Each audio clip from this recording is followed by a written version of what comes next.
Selamat pagi pemirsa, pelaku usaha harus mampu memanfaatkan momentum fluktuasi rupiah terhadap dolar untuk mendorong peningkatan ekspor. Untuk memuluskan peluang ekspor, pemerintah menyiapkan berbagai insentif di tengah gempuran mata uang dolar.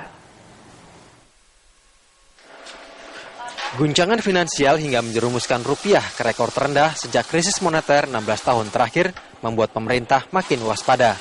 Sejumlah langkah antisipasi pun ditempuh sebagai pemulihan, mulai dari mempermudah perizinan investasi, mendorong sektor maritim, hingga intervensi pasar dengan membeli surat berharga negara di pasar sekunder yang mencapai 1,7 triliun rupiah. Belakangan pemerintah Jokowi JK juga menyiapkan insentif untuk meningkatkan ekspor di tengah melemahnya kurs rupiah terhadap dolar Amerika Serikat.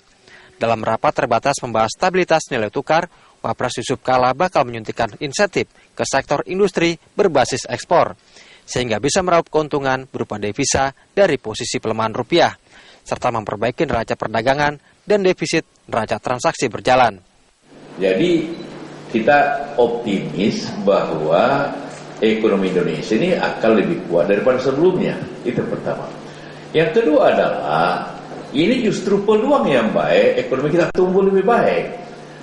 Kenapa? Karena dengan rupiah yang melemah dibanding dengan US dollar, maka impor kita dari negara-negara yang memakai dolar pasti menurun dan ekspor kita akan naik, karena hampir semua ekspor kita dihitung dengan US dollar. Nah, jadi karena itu akan menyebabkan stabilitas ekonomi lebih cepat.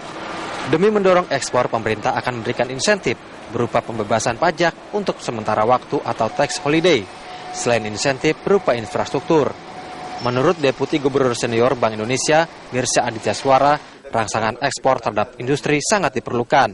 Di tengah merosotnya harga beberapa komoditas unggulan seperti batu bara, CPO, dan karet di pasar global. Meski tren ekspor sektor manufaktur tumbuh positif di Oktober sebesar 6,7%. Kita ini situasinya defisit ekspor dan impor. Berarti kita ingin menaikkan ekspor, menurunkan impor. Saya nggak bilang ingin menaikkan harga batu bara loh. Ya, memang kalau harga batu bara lagi rendah ya kita nggak bisa naikin. Kan ekspor manufaktur naik loh. Berapa nih? 6,7%. Lumayan. Januari, Oktober. Ini untuk jumlahnya berapa total? 59 miliar dolar loh.